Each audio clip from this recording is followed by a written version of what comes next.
Susie Streeter, Stacy McCall, and Cheryl Levitt disappeared on Sunday, June 7, 1992.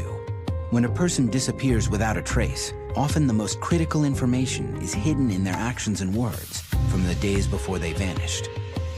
The three women's last known whereabouts may hold the clues to what happened to them. Cheryl Levitt, her daughter Susie Streeter, and Susie's friend Stacy McCall mysteriously vanish just hours after attending the girls' high school graduation. Now you have three females that have just basically vanished without a trace. There's an initial shock that is overwhelming. It was just a nightmare. I've got to start trying to find her now.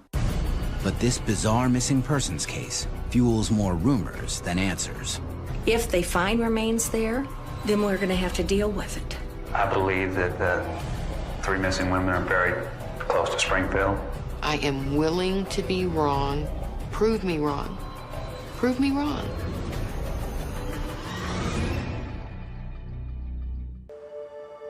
February 1992. It's a bitter winter in the Queen City of the Ozarks, Springfield, Missouri. 42-year-old hairdresser and mother of two, Cheryl Levitt, is moving into a new home with her 19-year-old daughter, Susie Streeter. They're downsizing to a more modest home on Delmar Street after Cheryl's recent divorce. It was a small little house that had incredible potential. And I think at the time she was going to fix it up and flip it and buy a bigger house. Cheryl is a hard-working single mom and tries to instill her work ethic in her daughter. Susie is a senior at Kickapoo High School and works at the local movie theater after school.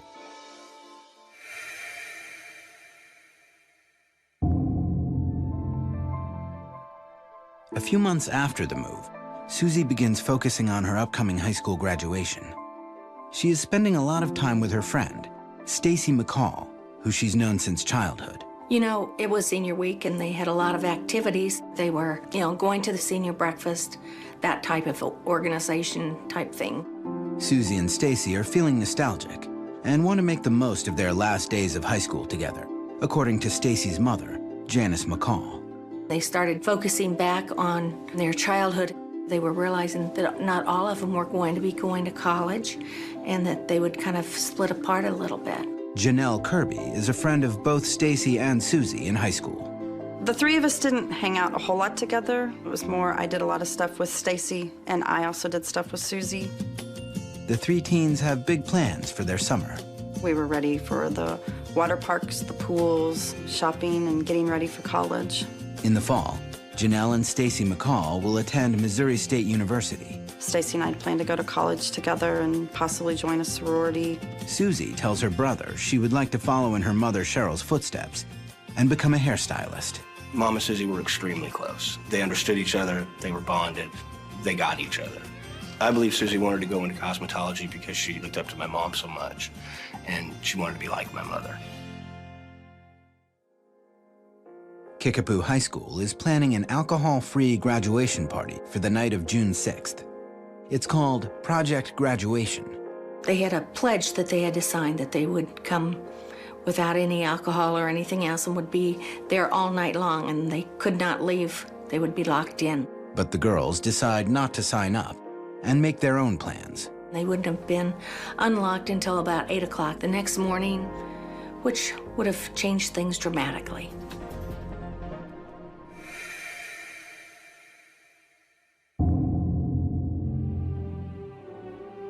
It's graduation day in Springfield, Missouri. The girls attend the ceremony at MSU campus. Stacy and I went shopping the night before, bought all kinds of new clothes. Everybody was just really happy. Graduation was coming. We couldn't be happier. And I was patting myself on the back because all my daughters had made it through graduation. We didn't have any catastrophes. All of them would be in college, so we were looking forward to that. After the graduation, the three girls head out for family dinners and later meet up at Janelle's house for a party at her neighbor's. There was a series of parties that the girls were to attend that evening, then travel to Branson, Missouri, which is approximately 30 minutes from here. The girls plan to sleep at a motel in Branson, close to Whitewater, an outdoor water park, where they will enjoy their first full day of summer vacation. It's going to be a beautiful day to just hang out on our first day graduated. Stacy's mother, Janice, is not happy about the girls' plan to sleep at a motel.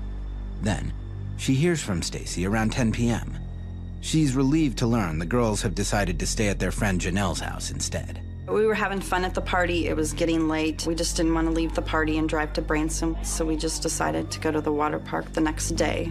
Around the same time, Susie's mom, Cheryl, is home alone. As usual, she's busy working on a project in her house on Delmar Street.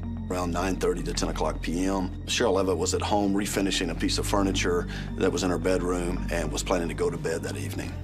After a long night of celebrating, the girls are ready to settle in for the night. But Janelle's house is packed with out-of-town relatives. They can't stay there after all. My whole family lives in Kansas, and everybody came for my graduation. So therefore, there was not a lot of room. Their plans change again. Janelle stays at her own house, but Susie and Stacy decide to go to Susie's house on Delmar Street. So they decided to leave and go to Susie's house and spend the night down there. They leave in separate cars and agree to call Janelle in the morning when they wake up. Looking back, I wish I'd begged them to stay and, not let them leave, and we just would have all slept on the floor together.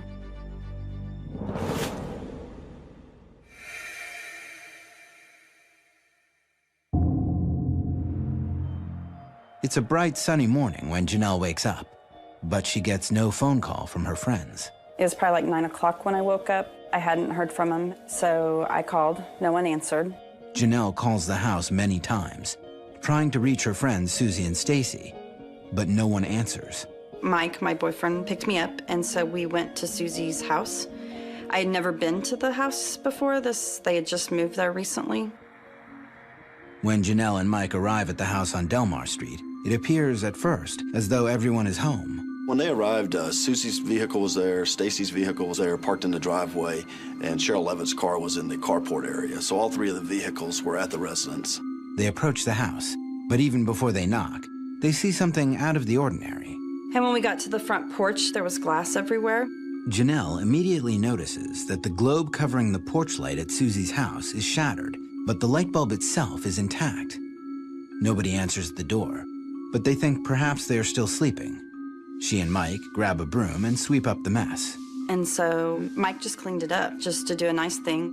We just went on in and was yelling for him, and no one answered. Inside the house, everything appears normal at first. They peer into the rooms and see that Susie and her mother's beds look slept in. In the bathroom, you could tell they took their makeup off. The jewelry was sitting there. The washcloths where they used to take their makeup off was sitting there. It seems Susie and Stacy made it home from Janelle's house the previous night and got ready for bed. There was basically no indication that there was anything out of the ordinary other than maybe they just weren't there at the time. But as the minutes tick by in the empty house, Janelle can't help but sense that something just doesn't seem right. Cheryl's dog, a terrier named Cinnamon, is unusually anxious and barking. Cinnamon was very excited. She was running around, and she wanted me to hold her, and like something was wrong. The family dog was left unattended, which was not normal for this group. And both Susie and her mother's cigarettes and lighters, items they rarely leave behind, are on the table. My mom was a chain smoker. She went everywhere with her cigarettes. I mean, if she got out of bed and went into the living room to say something, she brought a cigarette with her. Although Janelle and Mike are puzzled, they decide to leave. They have no idea where Cheryl is, but assume Susie and Stacy have gone to the water park without them. Back then, we didn't have cell phones. There was no way to get a hold of anybody. Just then, the phone at the Delmar house rings, and when Janelle Kirby answers, she is confronted by a strange and disturbing call. Coming up, could the call be linked to the three missing women? It was a brief call, and the person didn't identify themselves. When Janelle Kirby does not hear from her friends, Susie Streeter and Stacy McCall, on the morning of June 7th, 1992, she drives with her boyfriend to Susie's house, where the two girls slept. They discover that no one is home. Just before leaving the house, the phone rings. Janelle Kirby was inside the residence and answered the telephone, hoping that it was someone giving information of Stacy and Susie being located. But the call isn't helpful. Quite the opposite. It was a brief call, and the person didn't identify themselves. It was a male voice that made sexual innuendos, and she hung up and immediately received a second call with also making sexual overtones. Janelle hangs up, upset by the phone calls, which she thinks are probably a prank. She and Mike leave the house on Delmar Street, not sure if something is seriously wrong or if there's a logical explanation for their friend's absence. Meanwhile, Stacy's mother Janice and older sister Lisa are happily planning a trip to the local bridal shop to pick out Lisa's wedding dress. Janice tries to reach Stacy before heading out for the day. She calls Janelle Kirby's house, where, last she heard, her daughter was spending the night. Janelle's sister answered the phone and she said she's not here. She said at the last minute, Stacy had decided to go and spend the night with Susie. Janice is unhappy that Stacy didn't tell her about her change of plans, but there's nothing she can do for the moment. She doesn't have the new phone number for Susie's family's home on Delmar Street, so she goes to the bridal salon. She's irritated with her daughter, but believes she will see her later that day.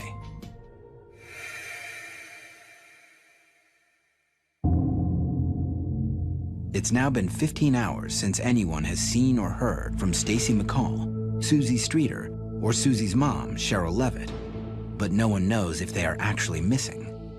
Stacy's mom, Janice, finally tracks down Susie's new phone number. When no one answers the phone, Janice drives over to Susie's house. So I started opening the door and saying, hello, hello, anybody home? Somewhat reluctantly, Janice decides to walk in and look around. I felt like I really shouldn't be in here, but I've got to find out where Stacy is, and things are getting stranger by the minute. Just like Janelle hours earlier, Janice notices some unusual things about the way the house was left. Her daughter's clothes from the previous night are neatly folded on the floor, but her t-shirt and underwear are missing. I noticed that the TV was all fuzzy.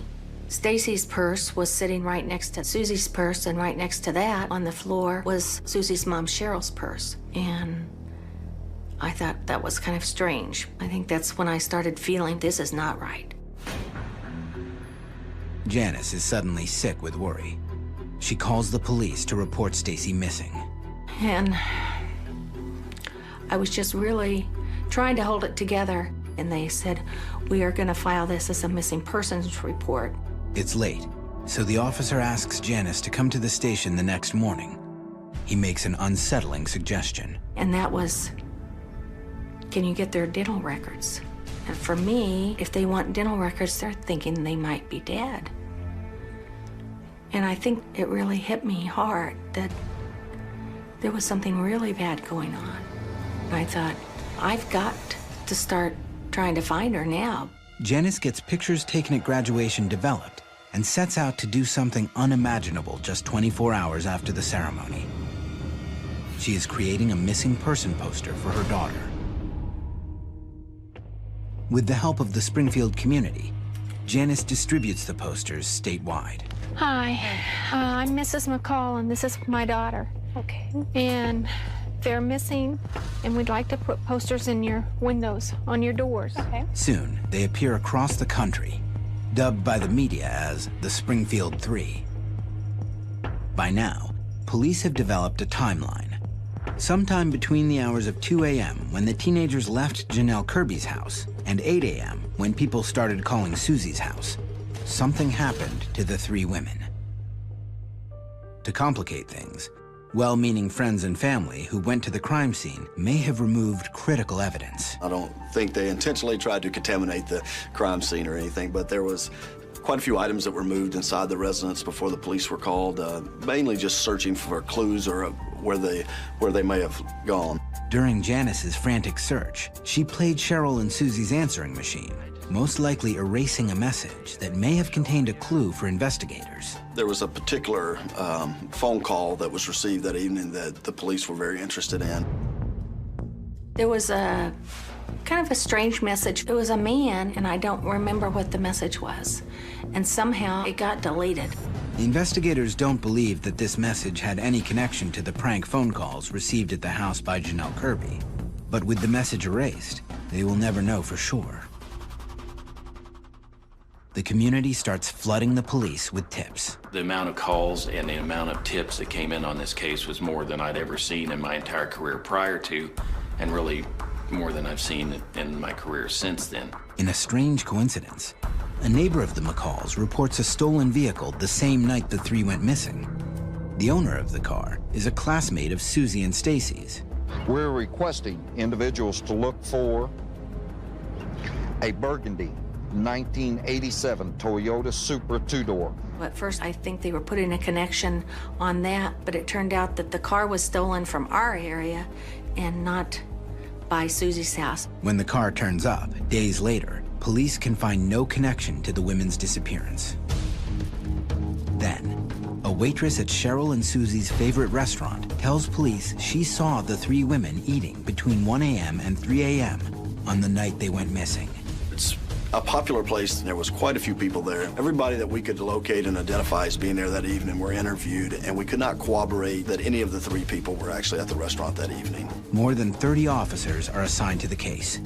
The FBI is called in, but the leads go nowhere. And all the resources were pooled, and still it was overwhelming for the Springfield Police Department in this investigation. It became an animal of its own, and it was really consuming the whole entire city.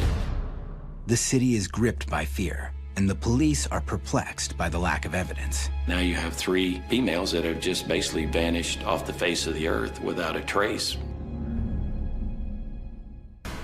Coming up, a shocking declaration during a police interrogation. And when I heard that, a chill went up my spine. If he was hoping they were dead, did he do it?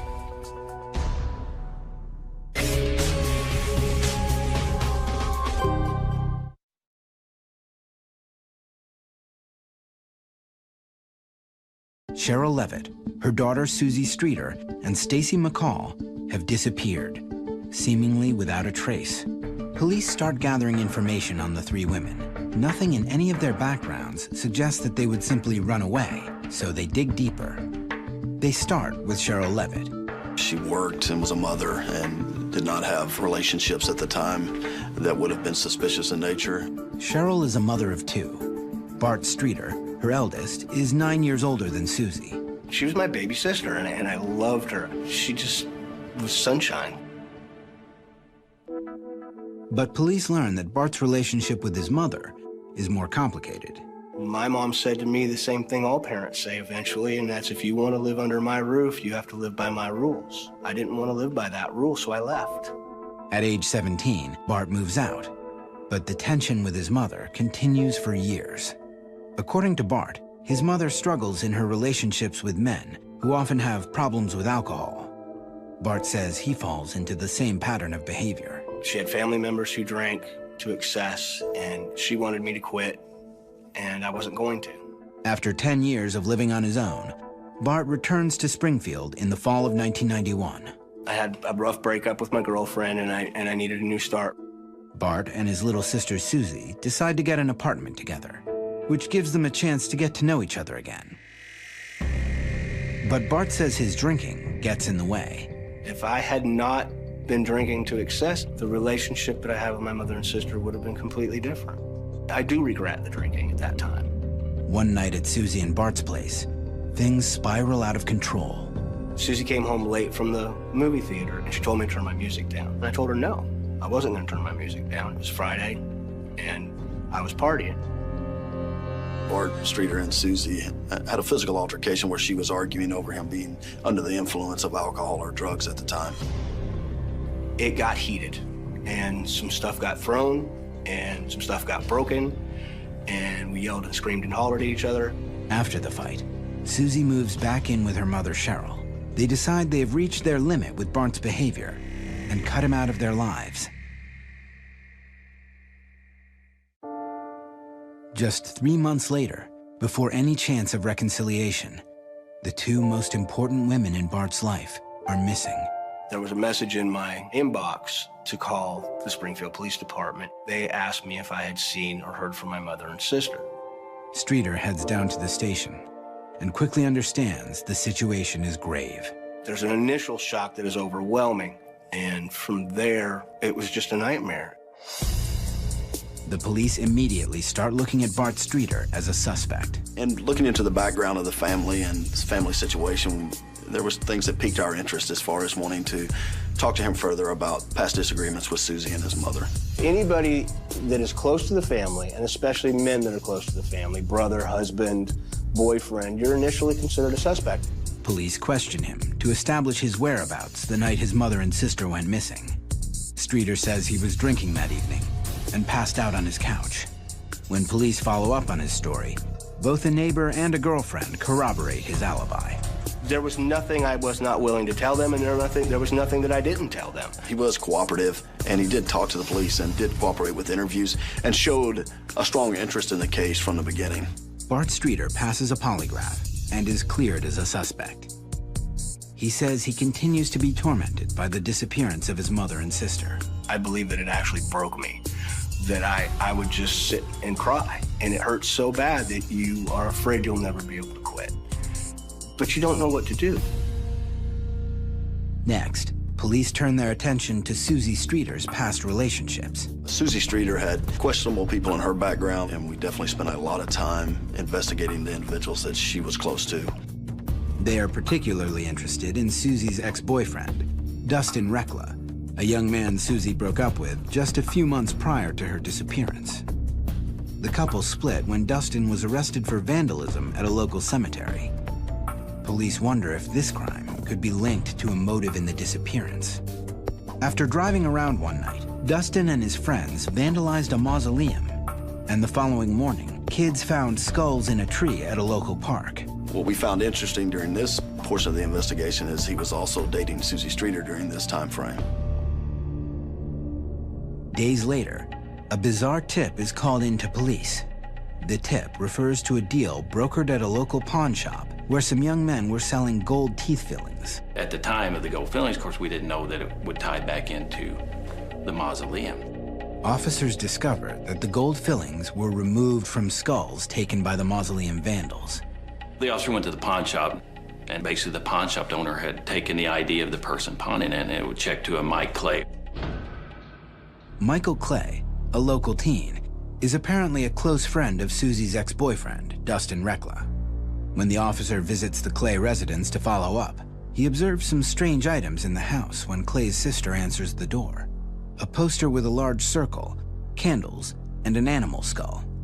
Clay is not home at the time, but the unusual scene raises a lot of questions about the young man. Which kind of led some to speculate that, there had been some type of, maybe a ritual or some type of a cult-type activity had taken place.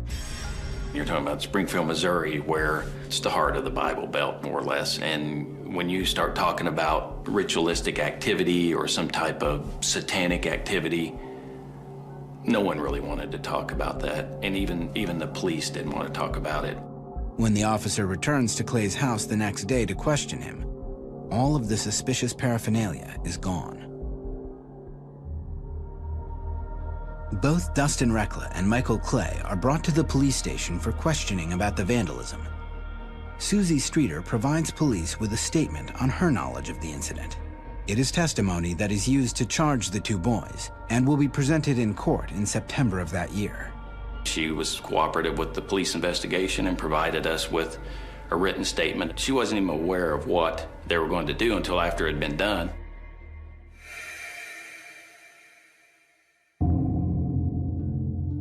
Now, 4 months later, Susie, along with her friend Stacy and her mom, are missing. A week into the investigation, police call Clay and Rekla back to the station to find out if there's a connection between Susie's statement on the vandalism and her disappearance.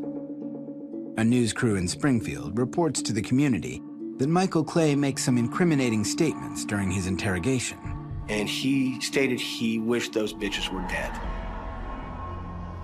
And when I heard that, a chill went up my spine. If he was hoping they were dead, did he do it? Why on earth would this young man want them dead? And then for them to be missing, it's never made any sense.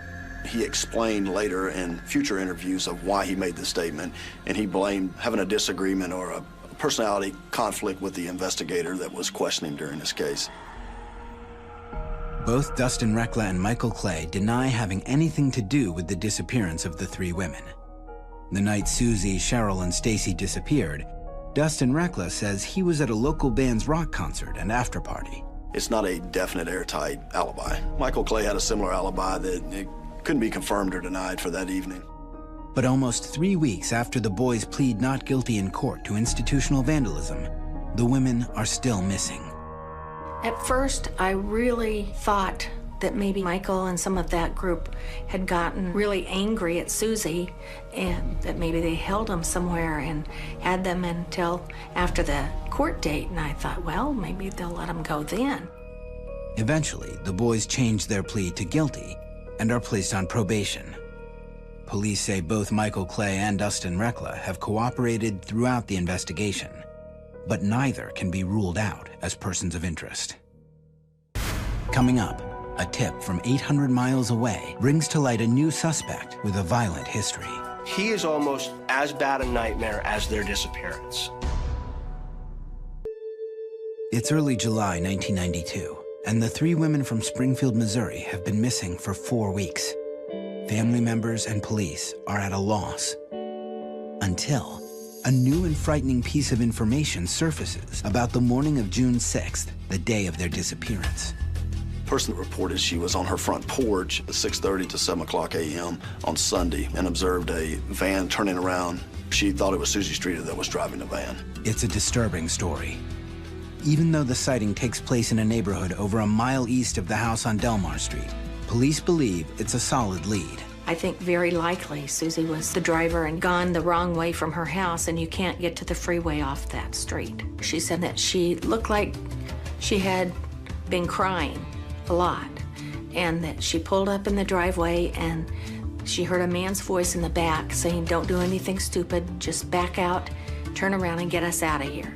The witness says she did not come forward earlier because she hadn't yet seen the missing persons poster. Once she did, she recognized Susie Streeter as the driver of the van.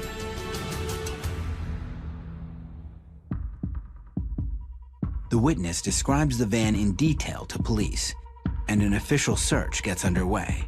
The vehicle is identified as a 1964 to 1970 Dodge panel van. The actual witness that reported it described it as a silver to green. She even described it as celery-colored van. Police buy the same model van, paint it green, and park it outside the police station with a sign asking people to contact them with any information. Soon, the calls start flooding in. The paper boy thought he had seen a brown van in the neighborhood, but it was still dark, and he said he really couldn't tell. So they were looking for brown vans for a while. The van in this case has been reported by numerous witnesses as various colors from brown to green to silver to white. It's been pretty much every color there is. Police search thousands of vans. They find nothing linked to the 3 missing women. But police maintain that the sighting should not be discounted. It's like most sightings that you have. It's hard to corroborate or fully confirm that that information is correct. However, we give a lot of credibility to the tip. All 3 of these. Janice McCall continues pushing the story in the news, hoping to spark more leads. And after a Florida family sees the 3 missing women's story on TV, it appears her plan has worked. We had a tip on this case from Florida. The tip steers police toward a new suspect named Robert Craig Cox. Robert Cox is a very interesting individual that has a very lengthy criminal history. The person with the tip believes Cox is connected to the disappearance of the Springfield 3. The caller is the brother of a woman named Sharon Zellers, a 19-year-old who in 1978 was the victim of a gruesome crime. Sharon Zellers was a young woman, and she worked and had gotten off late. Sharon was abducted and murdered. At the time of Sharon's murder, Robert Craig Cox had just graduated basic training as an Army Ranger. To celebrate, he took a trip to Florida with his family. Late one night, his mother had to rush him to the hospital when he returned to their motel room covered in blood. He received injuries that evening, the night of the murder, where he had a portion of his tongue bitten off. He told investigators he bit his tongue off. The nurse said he couldn't have bit his own tongue off because it was bit from someone the other direction. Eventually, Sharon Zellers' body was found just a few hundred feet from Cox's motel room in a nearby sewage facility. Cox was questioned by police, but in the late 70s, DNA evidence wasn't advanced enough to be conclusive, so Cox was not charged. Instead, he traveled to California with the Army, where he was convicted of abducting and assaulting 2 women in 2 separate incidents. He is taken into police custody in 1985. While he's in custody in California, they decide to indict him for Sharon Zeller's murder in Florida. They extradite him down. He has a jury trial. He's found guilty and placed on death row. And his sentence was overturned by the Florida Supreme Court because they said they didn't have enough evidence on him. Many of the jurors have been interviewed since then and are all convinced that he is responsible for the murder. Cox was then extradited back to California to finish serving his sentence for the 2 abductions. But in 1992, Robert Craig Cox is paroled. He goes back to his hometown where his parents still live, Springfield, Missouri. Lacking sophisticated technology, it's difficult for local police departments to keep track of convicted criminals in their area. There wasn't a big list like we have nowadays that people can check on. So the Zellers family keeps tabs themselves on the man they believe is responsible for Sharon's murder. When they discover that Cox was in the area when the 3 women went missing, they tip off the Springfield Police Department. The police begin to zero in on Robert Craig Cox. Cox works as an underground utilities worker, a job which some speculate could be a good con for getting into a stranger's home at 2 a.m. What better ruse in the middle of a night to knock on somebody's door and say, you got a gas problem? You know, he's got the uniform, the truck. But his previous profession intrigues investigators even more. Cox was a mechanic at a used car lot where Stacy McCall's father was also employed as a salesman. We have confirmed that they both worked there at the time. My girls were very good and missed their daddy, and they would go up and take us dinner many times. You know, they thought, well, maybe he saw Stacy and was going after her. Could Cox have seen Stacy McCall visiting her dad at work and targeted her? Stacy was the type of young woman that when you saw her, she'd be striking and people would turn to look, you know, because she would make people's head turn. But investigators think the likelihood of a planned abduction is slight, since Stacy and Susie made a last-minute decision to sleep at the house on Delmar Street. On the night of the disappearance, Robert Cox indicated that he attended a golf tournament and spent the night at his parents' residence that evening, and then took his girlfriend and her child to church the following morning. We interviewed the girlfriend, and she also indicated that he took her and her child to church the next morning, which would have been Sunday. With Cox's alibi corroborated, police are once again facing a dead end. Still, police do not rule out Cox as a person of interest in this case. I can't think of another case that would come close to this level in the last 20 years that I've worked here. It is very uncommon to have 3 adult females just totally disappear from a residence. Coming up, shocking rumors about the 3 missing women are taken more seriously. Let's find out what's underneath that concrete. I want my family found. 3 years have passed since the 3 women from Springfield have gone missing, and the police are no closer to answers than they were at the onset of this investigation.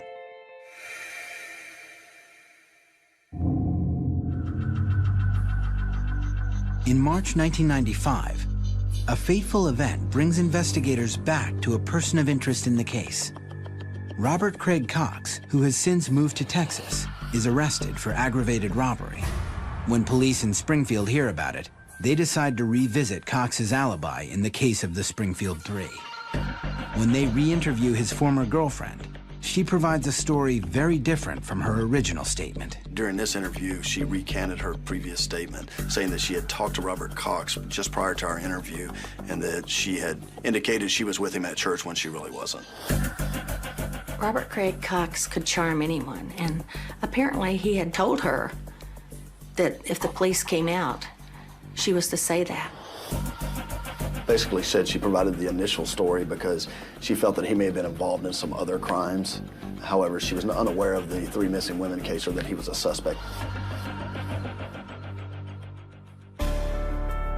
Now, without a solid alibi for the morning of June 7th, 1992, Robert Craig Cox jumps to the top of a short list of suspects in the case of the Springfield Three.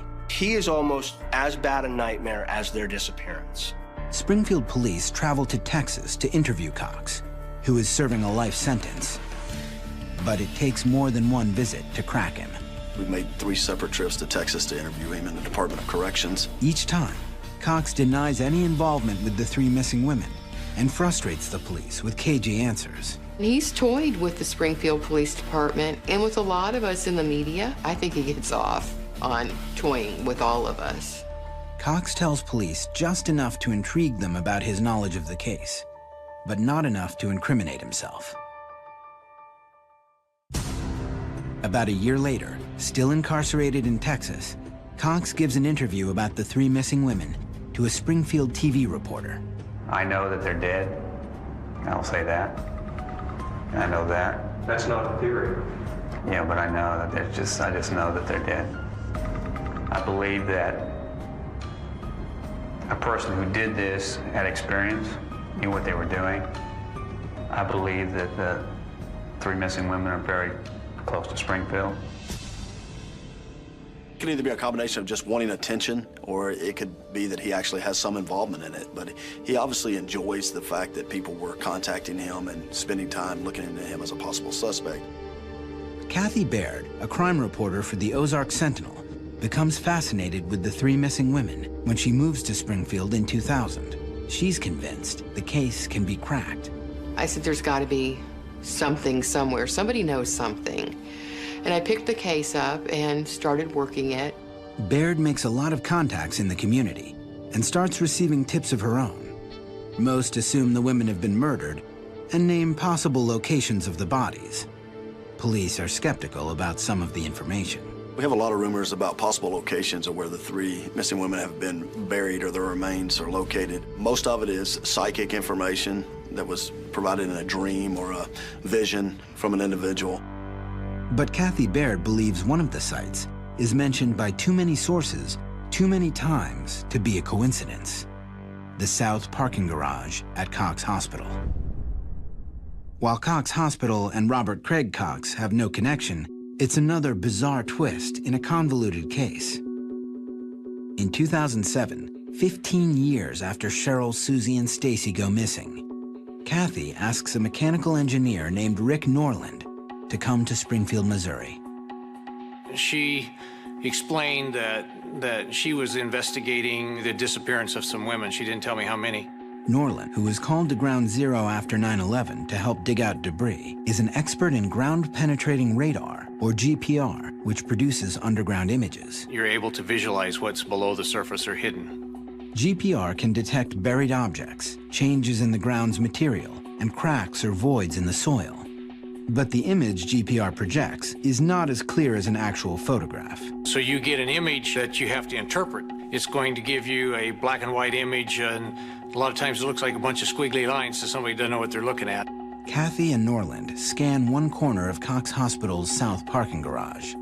The resulting images reveal more than anyone expects. And when I got done marking out these perimeters and stood back, there's 3 anomalies, roughly about the same size. 2 are parallel and 1 was kind of perpendicular to the other 2. They were relatively shallow. Radar can't tell that there's a body down there, but this anomaly is very consistent with what we would see in a gravesite location. The only way to confirm if there are bodies buried in this location is to dig for them.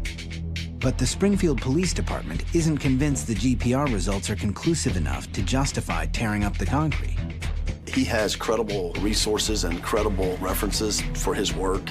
Anomaly is a lot different than saying there's 3 missing people buried below the concrete. Still, regardless of the faith police have in GPR science, there's another problem. The parking garage was built a year after the disappearance of the 3 missing women. It's, it's well after the fact. People will tell you that, oh, it couldn't be the site because it was still under construction. Yeah, exactly. If it had been completed, there'd be nothing to it.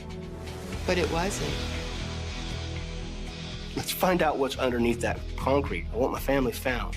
I am willing to be wrong. Prove me wrong.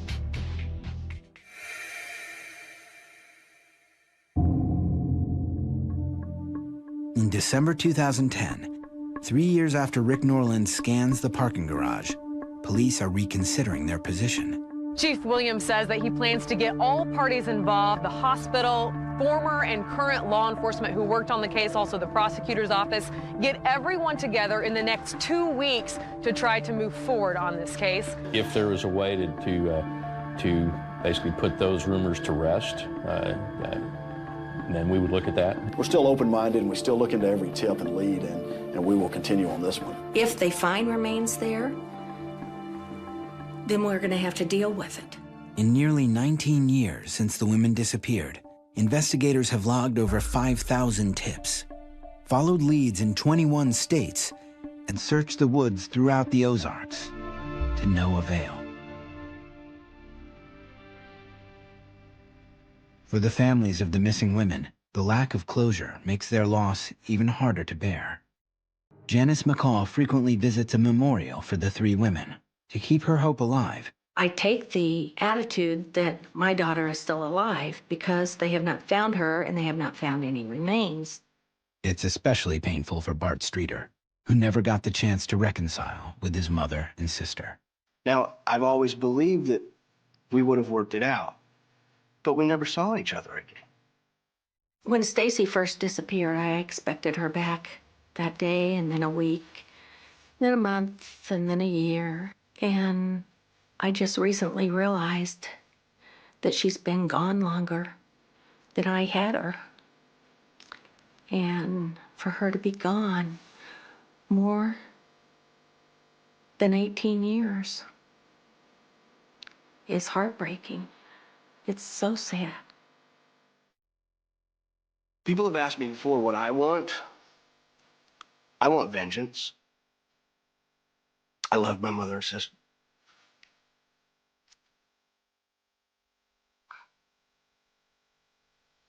But I'll settle for justice.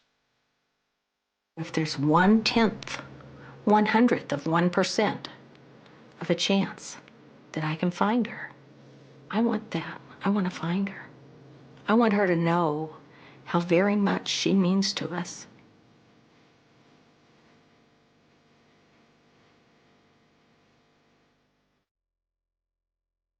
When a person disappears without a trace, often the most critical information is hidden in their actions and words from the days before they vanished. Amber Gerwick's last known whereabouts may hold the clues to what happened to her.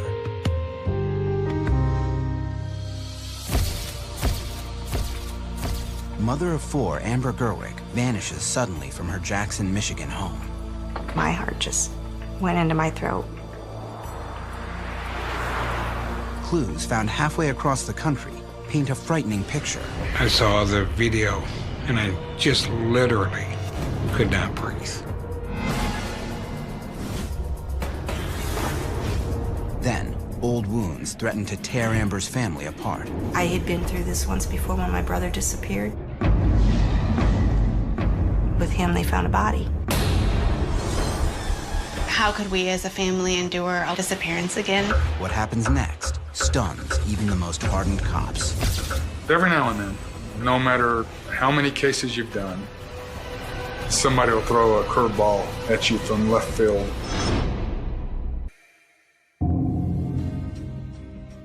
It's a crisp spring morning in Jackson, Michigan, a small city in the Midwestern hub of the Rust Belt. Homemaker Diane Spice lives 5 miles north in the sleepy suburb of Blackman Township. It was a normal, regular day, and the phone rang at early. It was like 10 minutes to 8. The call is about Diane's niece, Amber. It was Amber's boss telling me that she had not been to work for 2 days.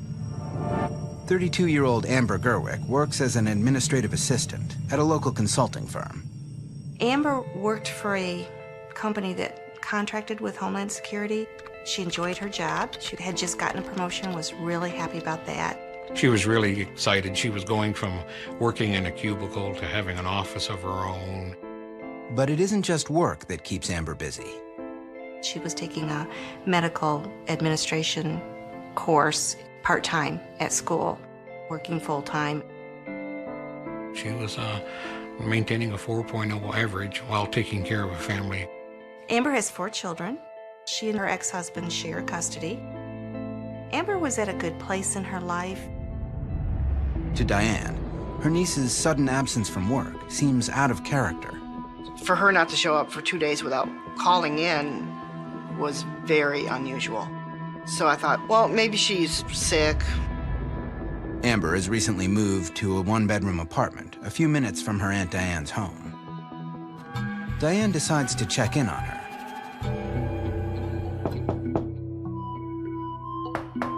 But she's greeted by nothing but a cold silence. I knocked on the door pretty loudly, as loud as I could. I pounded on it for a few minutes, and I listened in to see if I could hear any sounds, but there was nothing. Minutes later, Diane breaks the troubling news to Amber's mother, Jackie Seeger. She asked if we had heard anything from Amber recently, and I said, well, we talked to her Saturday. Jackie and her husband Dale speak with their daughter regularly.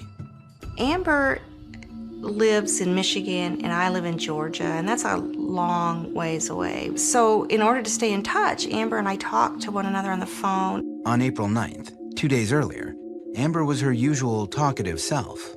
She said that the kids were with their father that weekend, and that she was going to study for the day. But Amber never mentioned plans to miss work. Immediately concerned, Jackie tries her daughter's cell phone.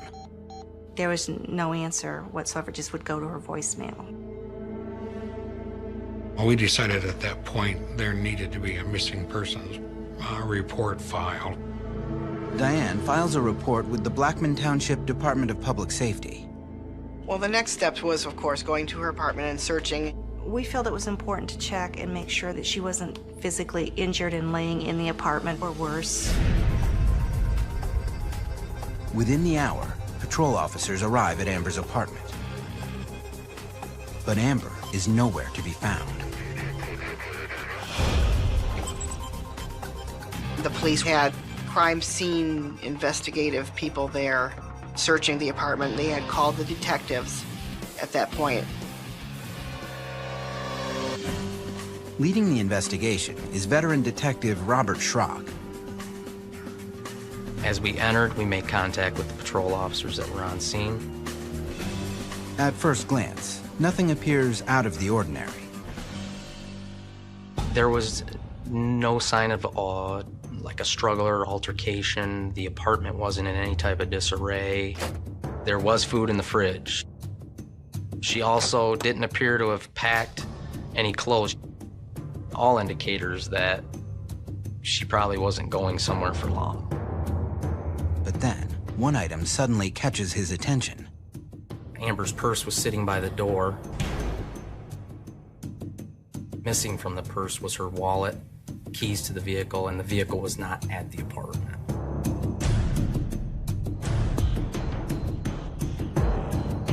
The evidence found in the apartment leads police to believe that Amber had left willingly. Until Detective Schrock reaches the bedroom at the end of the hall. As I walked into the bedroom, I located a cell phone sitting on the bed. And the cell phone was still on. A laptop and various school books are also strewn across the bed. So it looked like she just got up and took off. The objects left behind in the bedroom raise a new level of concern. It made it more suspicious because most people won't leave their cell phone. We were completely mystified. We did not know what could have caused her to leave the apartment without her cell phone, because it was attached to her like, you know, it was part of her skin. Detective Schrock begins to piece together possible scenarios. It's one of two things. It's either Amber didn't want to be contacted, or somebody got a hold of her. Did somebody break in? Did somebody get into the apartment? And did somebody take her forcefully? But who would want to harm Amber Gerwick? Police speak with a number of friends and acquaintances, including Amber's ex-husband, but no one stands out as a suspect. However, down in Georgia, The Seegers are convinced their daughter would never disappear under normal circumstances. When she walked out of that apartment, we're thinking there's something wrong. Amber never would have left her children, just up and left her children. Amber's career in security contracting gives her access to an inventory of sensitive government information. Her family wonders if Amber's disappearance is somehow connected to her job. She probably would have known a number of things that could have been important to somebody that was maybe a terrorist or something. Imagination goes wild. You can think of so many different things that could be going on, so many whys and so many what ifs. The clues found in Amber's apartment in Michigan leave the family with a host of agonizing questions. But none points police towards an answer. It was important to get going on this because the last time anyone had spoke to her was on the 9th. A couple days had already gone by, so we were already behind on trying to figure out what had happened. When Detective Schrock returns to the station, he enters Amber into the National Crime Information Center, or NCIC. The system will raise a red flag if Amber or her vehicle appear on police radar for any reason. At that point, we were kind of in this limbo. Like, what do we do? We are sitting here in Georgia. She's missing in Michigan. You know, who do we contact? Who do we talk to? Where do we turn for help? Then, only 3 hours later, the case takes a startling turn. And then suddenly we get this call that the car turned up in Georgia as an abandoned car in Tunnel Hill. I remember having to have that repeated to me because I must have heard it wrong. Her car couldn't have been in Tunnel Hill, Georgia. And here's her car, 600 miles away from Jackson, where she lives. And we're like, now what? Coming up, police uncover a puzzling new clue. I saw the video and I just literally could not breathe.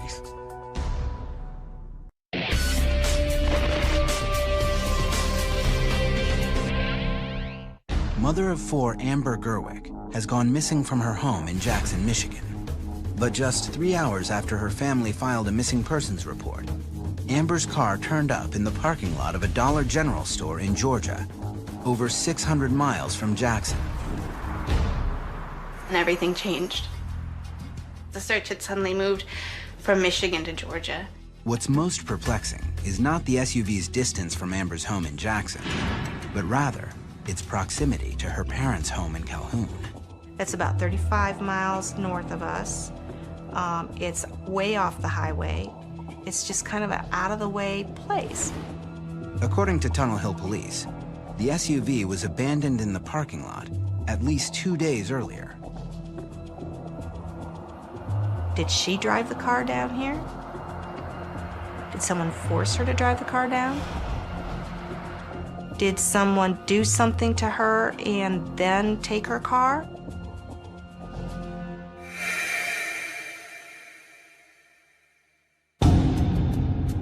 One day after Amber is reported missing, the case is turned over to Detective Eric Burnett of the Whitfield County Sheriff's Department in Georgia. Detective Burnett invites the Seegers down to the station to discuss some new developments in the case. I met with Miss Gerwick's parents the first time at my office, the sheriff's office. Asked them about their daughter, what kind of a person she was, what kind of friends she has. I told them what we'd found in the car.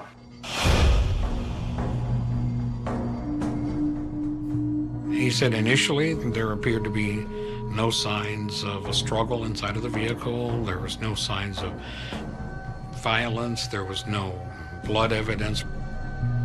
However, what police did find in the front seat of Amber's car raises a slew of new questions. Miss Gerwick's wallet was located in the car. There was no money there. It was just a debit card and her driver's license. Police also found Amber's keys locked inside the SUV. That was very strange to me. If Amber drove the car, why would she leave her most important possessions behind? But then, if Amber were abducted, Why would the kidnapper leave her possessions out in the open? We ran all kind of scenarios, what might have happened to her. But the more we did that, the more confused we got. Is she running from anybody? Has someone done something to her? Those are questions that we needed to have answers for pretty quick. There had to be something wrong for her to lock her billfold and her keys in. And the only thought that goes through my mind was she did that deliberately so somebody would know that she had been there, like leaving the breadcrumb trail. Then, Detective Burnett reveals the most valuable piece of evidence found in the SUV, a small paper receipt. The receipt lists a number of purchases made at the Dollar General store. But since the receipt was locked inside Amber's SUV, whoever was driving the car must have been a customer at the store. And chances are, this person was caught on one of the Dollar General's many surveillance cameras.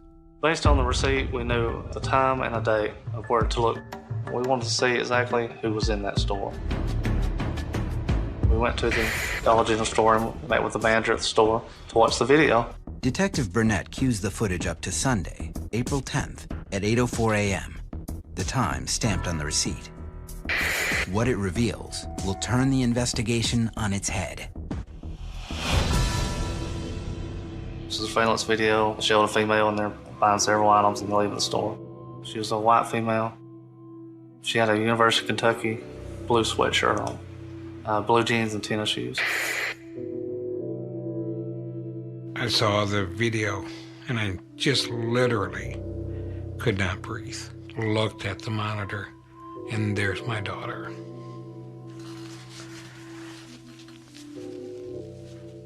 It was her. I mean, there was no doubt in my mind it was her, and it stopped me dead in my tracks. You see her come in. She walks around. She picks up her items. She stops at the checkout. Guy comes to check her out. She kind of says hello to him. She picks up a chapstick or something right there by the cash register, pays for her stuff. And she turned to the left and she just disappeared. Amber's appearance on video ends here. There are no surveillance cameras in the Dollar General parking lot. That's it. That's all we have. We have no way to know what happened when she left the store. We watched it over and over. I just wanted to reach out and touch her. I just wanted to say, where are you, Amber? The footage leaves the Seegers with more questions than answers. She hasn't contacted us. She hasn't attempted to contact us, and why not? Where is she? Never did I feel that Amber had got to Georgia willfully. I don't know why, how, but I know it's not of her own accord. She looked up at the camera. She looks right at the surveillance camera, and we're like, okay, were we supposed to notice that? Was she trying to tell us something? All theories aside, the Seegers must accept a painful reality. Over 3 days have passed since Amber was last seen alive. It's like the big abyss of the unknown right before you. My baby girl has been there, and I feel stronger now than ever before that she's in harm's way, and I can't help her. Coming up, as the search effort expands, police turn their attention to a murky swamp in Tunnel Hill. Dad and I both felt that this was going to end badly.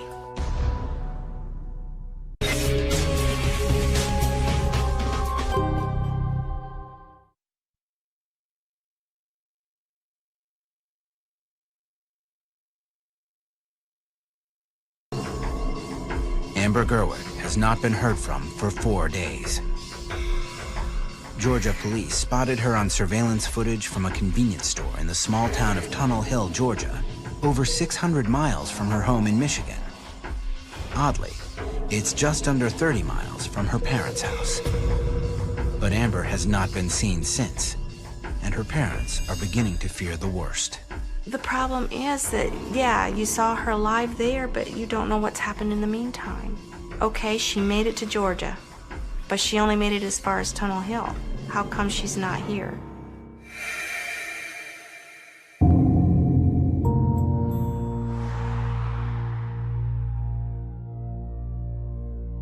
No new leads have surfaced in the last 24 hours, and Amber's father, Dale, is growing restless. Very much a helpless feeling. I don't know what to do. I haven't slept 2 nights before. Emotionally, I'm just torn up. Dale decides to play a more active role in the investigation. I finally had enough. I had to go looking for Amber. He drives to the site of Amber's last known whereabouts, the Dollar General store. I had to walk up and down the aisles.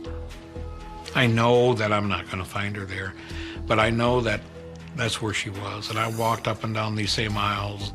I'm in the aisle where they have the lotions and the shampoos and the stuff, and I walk up and down that. And while I'm walking, I'm thinking, Amber, what's happened to you? There are no new clues to be found inside. But outside, the store's property borders an expanse of densely wooded swampland. So I walked out and back, and I walked a grid pattern by myself, looking for my daughter in the tall grass. I'm not going to deviate from a straight line for nothing. So I'm walking through the brambles, I'm walking through the berry bushes, I'm walking through everything. Dale is driven by instinct, but terrified of what he might find.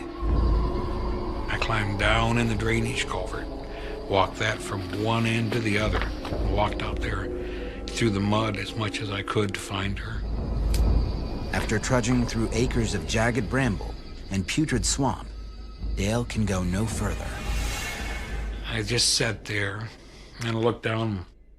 I was all scratched up, my legs were all muddy and everything. I remember buying some bottled water and washing my legs and stuff off. And I remember the dread of going home because I had not been successful.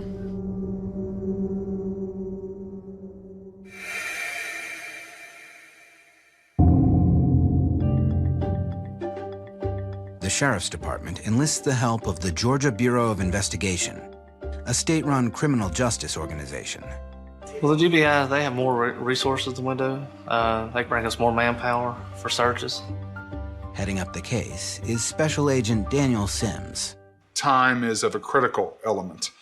The first couple of days is very important in the collection of facts and evidence, mainly because those things are perishable. They can go away. As far as investigative work, Amber was at the top of the list. The first official step for the Bureau is to mount an extensive search throughout Tunnel Hill. We organized a search with about 30 emergency personnel. The area around the Dollar General store is extremely rural. It's hilly, if not mountainous. We wanted to make sure that she wasn't in the woods. Other officers searched the railroad tracks that transversed that strip mall that the Dollar General is part of. And we also had some individuals search the swampy area behind the Dollar General itself. And we did neighborhood canvas searches, went door to door. This may be an awful thing to admit, but when they said that they were going to go back up there and search, I actually prayed that they wouldn't find Amber because that would mean a body, not my daughter. You go into it with the hopes and aspirations that you'll find her alive.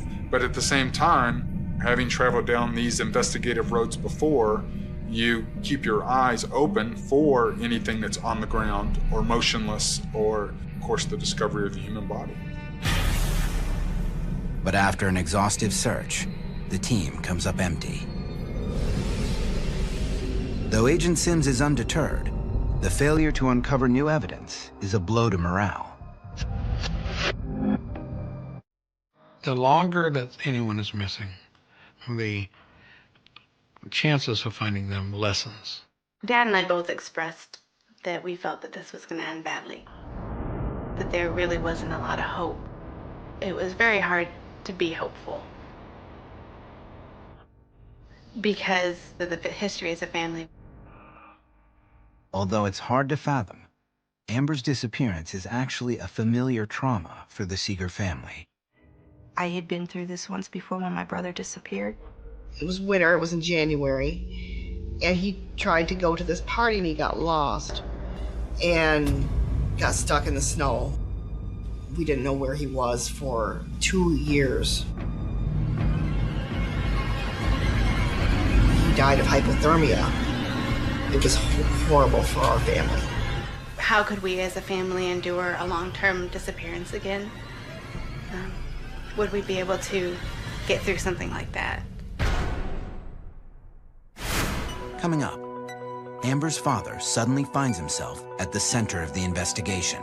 And I remember breaking down. I found it unconscionable, but somebody could make that accusation against me. Missing Michigan resident Amber Gerwit was last seen alive on April 10th, 2011, in a small-town Georgia convenience store.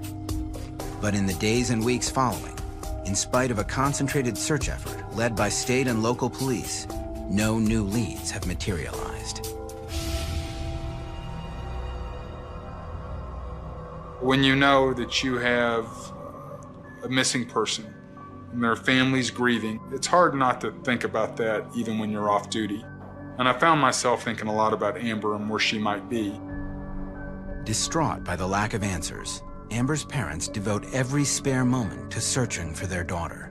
Obviously, the detectives and the police and sheriffs and Agent Sims were all doing their part, but we needed to be doing something as well.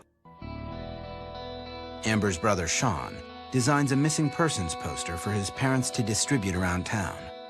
It had 3 pictures of Amber on it. Probably the most important picture, believe it or not, was a large angel tattoo on her shoulder. I was never happy that Amber got tattooed until we had this huge angel that we could put out there and say, here's an identifying mark that you can use to find her. When she was younger, she was enamored with angels, and we're talking from an early age. We're talking 3 years old.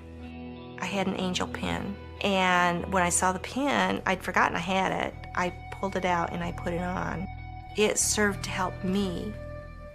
You know, I wore it every single day. The Seegers launch a broad campaign to get the word out. That poster was distributed in literally thousands of those things. We're all over the southeast United States. We had put her listing on Facebook.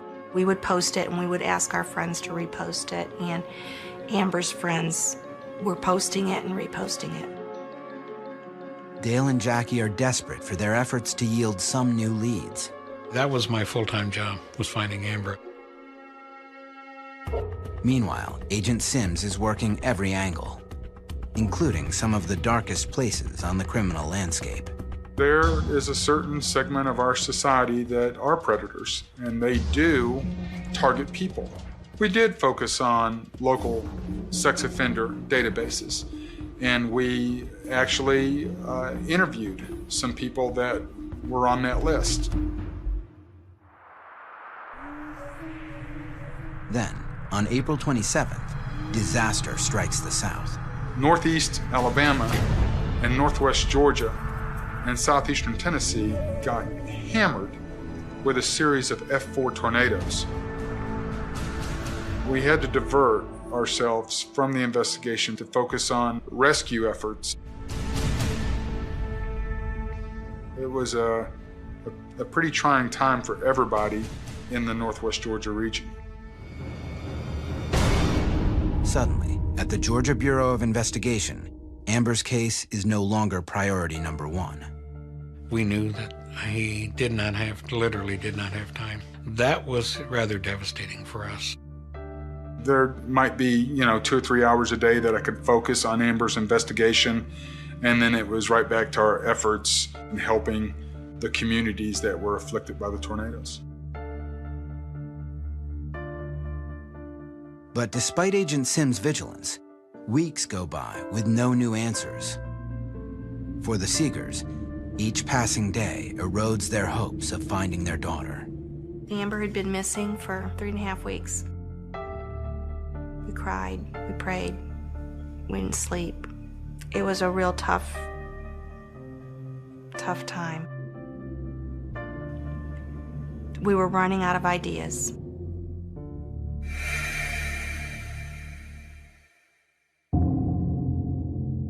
On May 4th at 1:30 p.m., Special Agent Sims calls the Seegers down to the station.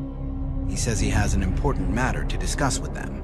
He met us at the Sheriff's Department here in Gordon County, and he said that he needed to question us separately. I told her that we had investigated the case thoroughly, that we had absolutely no evidence to suggest that her daughter had become the victim of foul play. We had no evidence that she was alive. He said, we have no more leads. We don't know where to look anymore. It wasn't that we were stopping the investigation. It was just at the stage where we knew that it would be easy to perceive that the investigation was grinding to a halt. That was extremely upsetting. For Jackie, what Agent Sims told her is almost impossible to accept. But when Agent Sims sits down with Dale, the news only gets worse. During that meeting with him, he said something to me. Somebody had made the accusation that I knew where Amber was, and I was helping her to stay hidden. Information had come our way that Dale would do this, and it was a bridge that I felt like I had to cross with him. Dale feels blindsided by the accusation. I remember breaking down.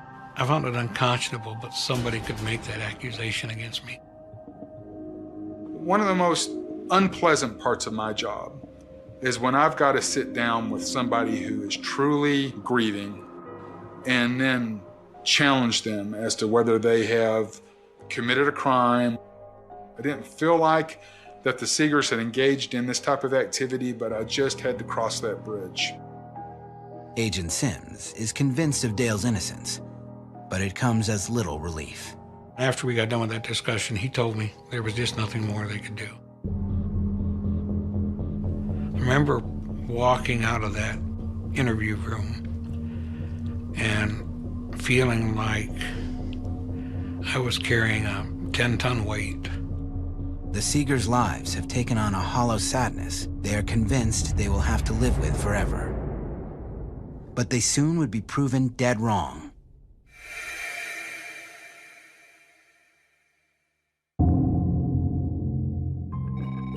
Later that day, Agent Sims gets an unexpected call. A few hours after I had this meeting with the Seegers, I received a call from the Whitfield County Sheriff's Office. One of the secretaries in the investigative division said, "You need to contact the Joliet, Illinois Police Department. There's a detective there that wants to speak to you." No matter how many cases you've done, no matter how many investigations that you have undertaken, every now and then somebody will throw a curveball at you from left field. Only 2 hours after returning home, the Seegers' phone rings. It was Special Agent Sims. I recognized the phone number, and I said, "Yes, Special Agent." He says they've located a woman in Joliet, Illinois, who matches Amber's description, that has amnesia. Their department had found a young female wandering in a city park and had flagged down the police. She was suffering from memory loss, did not know who she was, and that they had been dealing with a Jane Doe. Then he says something Amber's father will never forget. This woman had a tattoo of an angel on her back.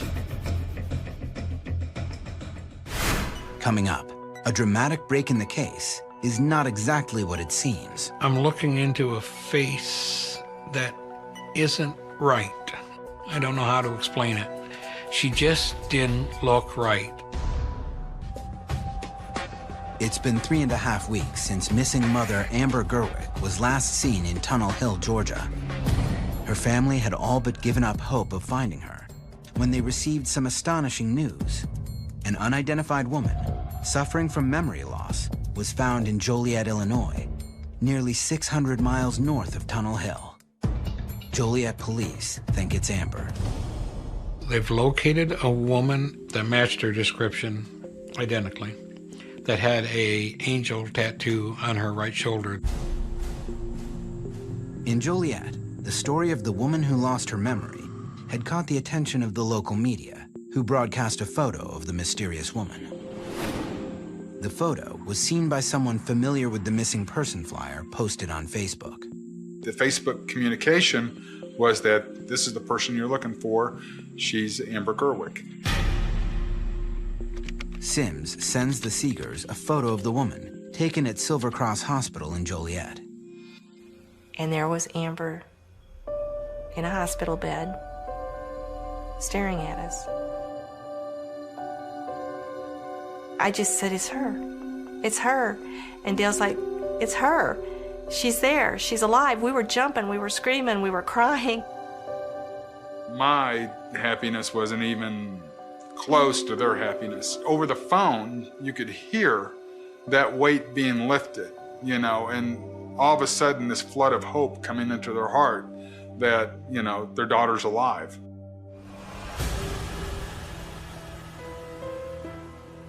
But Dale notices something strange in the photograph. I'm looking at Amber's picture, and I know it's Amber, but I'm looking into a face that isn't right. She just didn't look right. Her eyes were empty, and I didn't see Amber's personality shining back at me. Despite their misgivings about the photo, the Seegers are eager to get to Joliet. They pack their bags and begin the 600-mile drive that night. The next morning, Dale and Jackie head straight to the hospital. The nurses gave us an update on Amber's condition and what was going on. She was unharmed. She was fine. The only thing that was wrong was her memory. Amber is suffering from one of the most complex and puzzling conditions in medicine, transient global amnesia. She didn't remember being married. She didn't remember having children. She just forgotten her life. Dr. Lucy at Silver Cross put it this way: 99.99% of the doctors in this country will go through their entire career practicing medicine and will never see this type of amnesia, ever. That afternoon, the Seegers finally get the chance to see their daughter face to face. We saw Amber, and she was holding a little stuffed dog they had given her in the ER. And what I remember is my daughter taking one look at us, and she grabbed that doll and she hung it real close, and she started crying and said, "I don't know you. I don't remember you." And she just cried. I mean, she was just sobbing. And Jackie and I reassured her that was fine, that was no problem. We had talked in the car and prepared ourselves for the possibility that she might not know us. But for Amber, the reunion is a frightening realization of just how much she had lost. They terrified me because I didn't know them. It was devastating not knowing who your parents are. Worse than not knowing who you are. These are the people who raised me. I remembered them the way they were when I was little, but I didn't know who they were at that moment. Amber can only remember her life up to age 12. Almost all memories from her adult life have vanished. I'd look in the mirror and the face that was looking back at me was not the face that I would expect. You know, I'd expect to look in the mirror and see that kid that I was, and it was an adult looking back at me.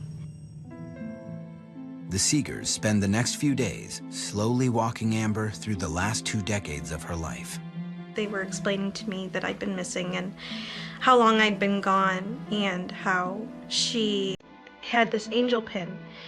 And I loved angels. I gave her the pin and I told her, Amber, told her why I'd worn it every day. And now you need to find yourself. So this is your angel pin now to help you find yourself. At the end of the week, Amber is reintroduced to her 4 children. She met with each of them for a half an hour, one at a time. It was a difficult thing, but she enjoyed seeing her kids, and they were overjoyed. Amber is released from the hospital and travels with her parents to Georgia to begin a long and strenuous recovery process. But many questions still remain, particularly what happened the night she disappeared. Fortunately, Amber can recall her last hours of lucidity. I remember studying, sitting at my computer, trying to get schoolwork done. In the early evening, Amber took a break from studying and headed to a nearby convenience store. I remember going down to the car and getting there and realizing I'd left my phone upstairs. All I had grabbed was my keys and my wallet. I didn't see any reason to go back upstairs to grab my phone when I was only going to be gone for a few minutes. I went to the convenience store down the road.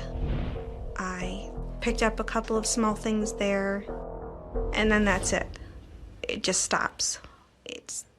It's like there's nothing else after that until I remember the hospital.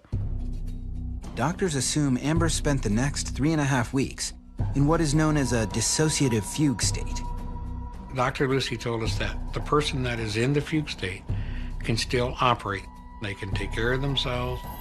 They just don't know what's going on. They don't remember it. But no one knows what triggered the episode. We know that a traumatic event can cause global amnesia. That's what we believe happened. Amber numerous times has been very specific in a fear that a man walks up behind her, puts his left hand on her right shoulder and spins her around. This is something new.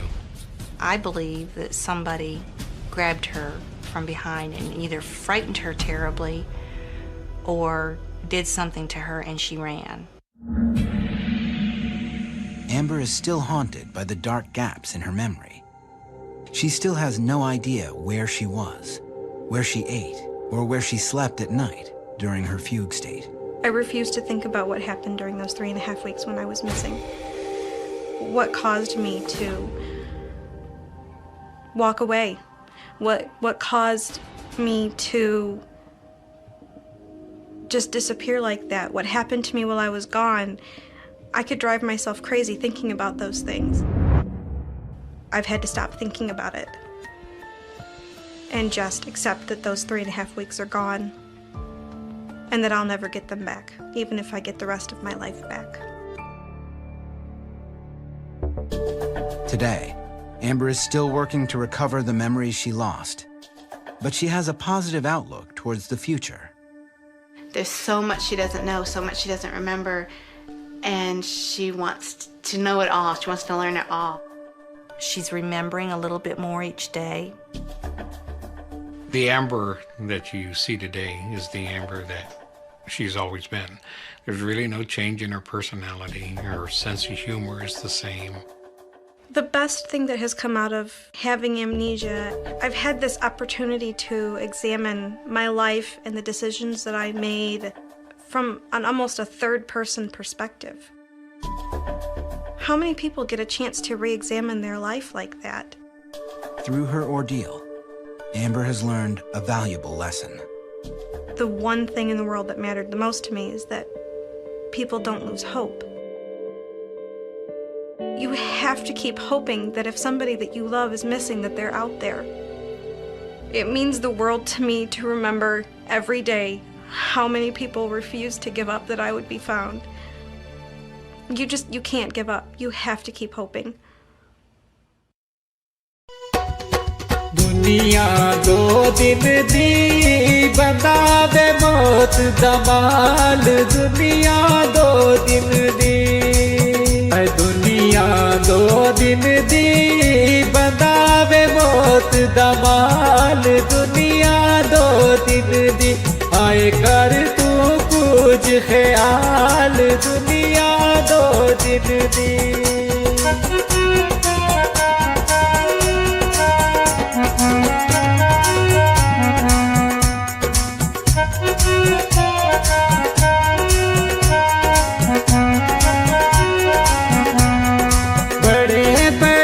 सुल्तान भी आए बड़े बड़े सुल्तान भी आए ओढ़क जा बिच खाक समाए ओढ़क जा बिच खाक समाए आए हो गए ख्वाब ख्याल दुनिया दो दिन दी आए हो गए ख्वाब ख्याल दुनिया दो दिन दी दुनिया दो दिन दी बंदावे मौत दमाल दुनिया दो दिन दी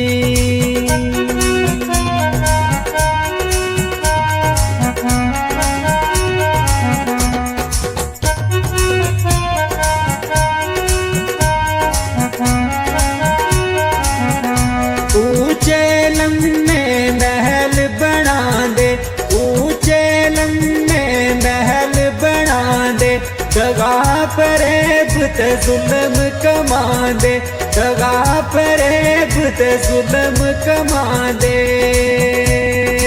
हाय कुछ नहीं खड़दे नाल दुनिया दो दिन दी हाय कुछ नहीं खड़दे नाल दुनिया दो दिन दी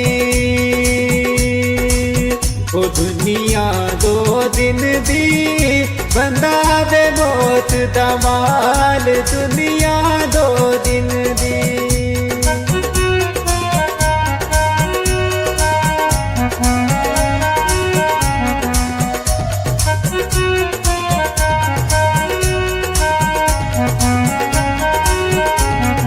दुनिया देंदी दुख बतेरे दुनिया देंदी दुख बतेरे वीरा कोलू वीर नखेड़े वीरा कोलू वीर नखेड़े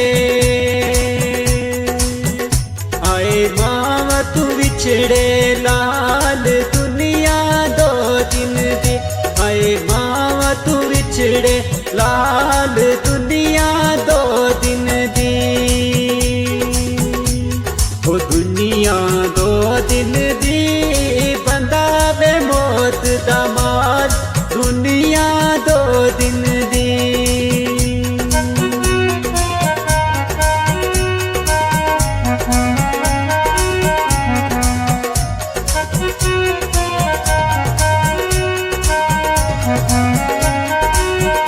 सुख दे सजना सारे संगी सुख दे सजना सारे संगी नस जांदे जद आवे तंगी नस जांदे जद आवे तंगी हाय कोई नहीं गम दा प्याल दुनिया दो दिन दी ओह कोई नहीं गम दा प्याल दुनिया दो दिन दी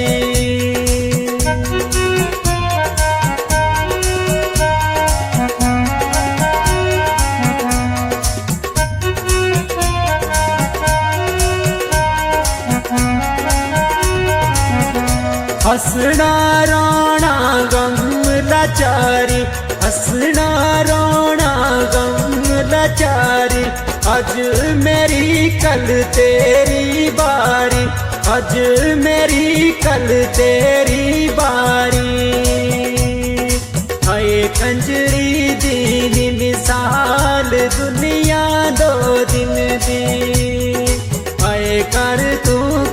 कुछ ख्याल दुनिया 2 दिन दी ओ दुनिया 2 दिन दी बंदा वे मौत दा माल दुनिया 2 दिन दी ओह कर तू कुछ ख्याल दुनिया 2 दिन दी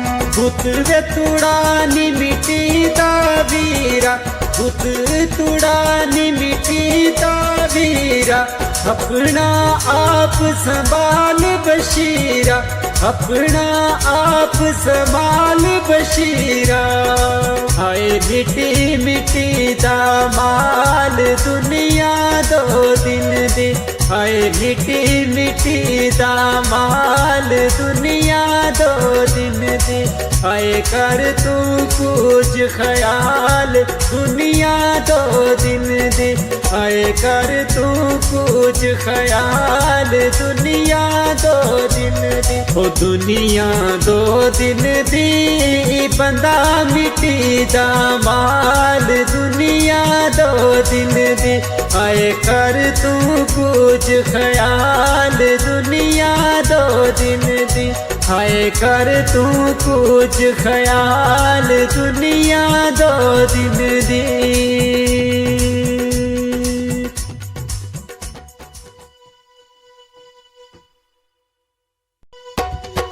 दुनिया 2 दिन दी बंदा वे मौत दा माल दुनिया 2 दिन दी दुनिया 2 दिन दी बंदा वे मौत दा माल दुनिया 2 दिन दी आए कर तू कुछ ख्याल दुनिया 2 दिन दी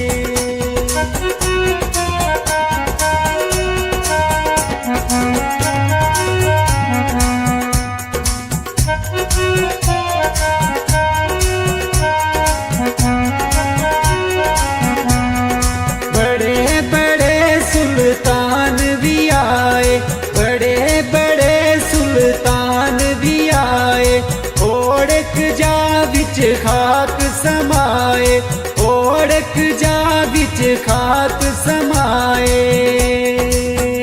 हरे हो गए ख्वाब ख्याल दुनिया 2 दिन दी हरे हो गए ख्वाब ख्याल दुनिया 2 दिन दी दुनिया 2 दिन दी